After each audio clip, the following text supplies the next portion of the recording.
Hi there, this is Ms. Hancock from the counseling department.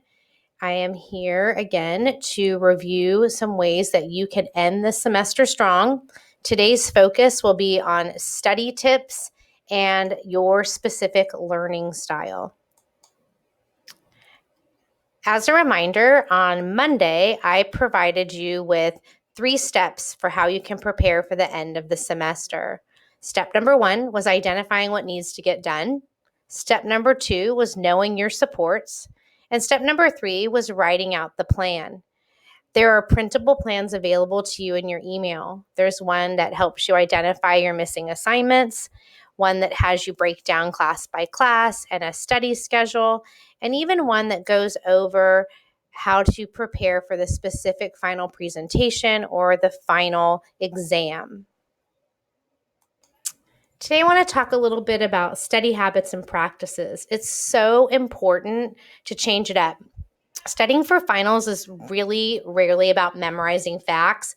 It's most often about applying the actual knowledge. So you should utilize a few different study methods in order to do that. You can create your own study guide, which is a great way to reinforce the information. Sometimes your teacher provides a study guide. That's great. You can recreate the one they provide, or you can go through your notes and the work you've done this semester and make your own study guide based on the things that were really important and highlighted by the teacher. It's also important to get all your questions answered. This is not the time to have lingering questions or concepts that don't make sense to you. This is really the time to get those things addressed with your teacher before you go into the exam. If your teacher offers a review session, it's always a good idea to attend that. You can be sure that in the review session, the teacher's going to highlight the things that are the most important to know. Another great habit to get into that'll be really helpful, and not only in high school, but even when you're in college, is to organize study groups. Studying with each other actually just kind of makes it more fun. It's more social, but also we learn when we discuss things, we learn when we teach others things, and we learn when we hear other people present the information in a different voice. It's also really important just this time of year to stay well rested. You're going to do better when you have had a good night's sleep. Our brains function at a higher level when they have rested. It's also really important to switch up your subjects and to break up your study time so you don't get burnt out on one topic or because you've gone for a long stretch without breaking your focus. Some learners do really well when they color code information. You can create a system that code your material that's going to be on your exams by going through what's most important to what's least important and maybe highlighting it in different colors. That's going to help you to focus on the most pertinent material for the exam. Knowing the style of exam is also helpful for employing a study strategy. If it's a multiple choice exam, you're going to need to know definitions and concepts.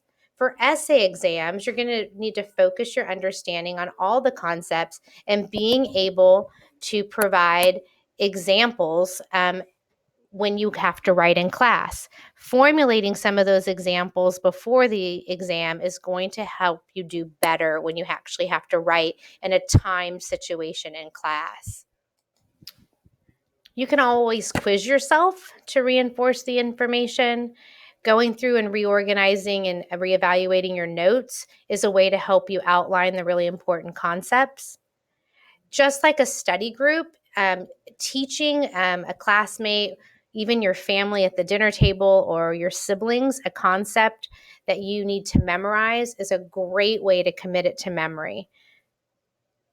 Visualizing things through maps and diagrams is a great way to make it permanent in your brain, especially if you're a visual learner. So taking a timeline or an idea and drawing it out is going to give you a picture to draw from in your brain when you are having to recall that information on your final exam.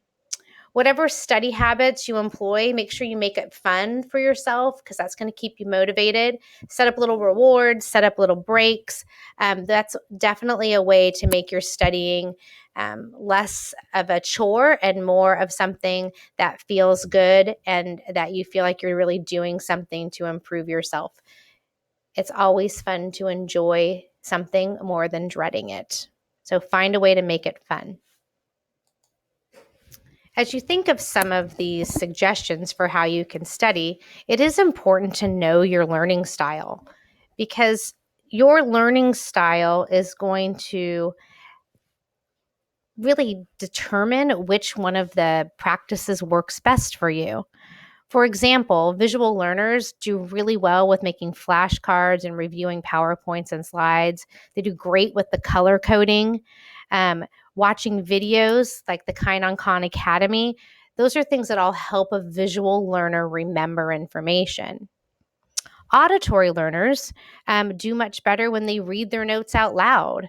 They probably should study in a place that's not really noisy and doesn't have a lot of distractions. They like to recite the information to help them retain the information more.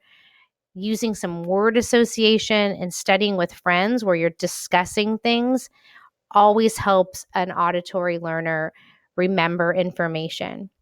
Keep in mind that you can listen on Khan Academy to some of the lectures on your phone. If you are an auditory learner, that's a great resource for you. Then we have the kinesthetic and the tactile learners.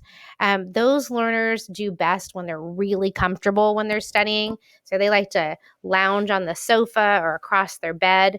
They need plenty of breaks. They actually do really well when they walk around while they're studying their flashcards. Even chewing gum while they're studying can be really helpful. So they need to stay active and keep moving. That keeps their brain stimulated and helps them stay focused while they're studying. If you don't know what your learning style is, you can actually take a quick learning style quiz. This one's like 3 minutes. You have the link in your email, and it will ask a few questions, and it will tell you which type of learner you are. And that might help you on your road to being a better student and increasing your study habits.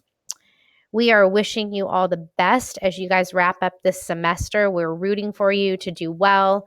We hope that some of these tips were helpful. Again, reaching out to your teachers, staying organized and on top of what you need to do, sticking to a schedule, trying out some new study habits are all going to be things that help you guys end this semester as strong as possible with the highest grades as possible. If you have any questions, make an appointment to see your counselor, and we are wishing you all the best. Thank you.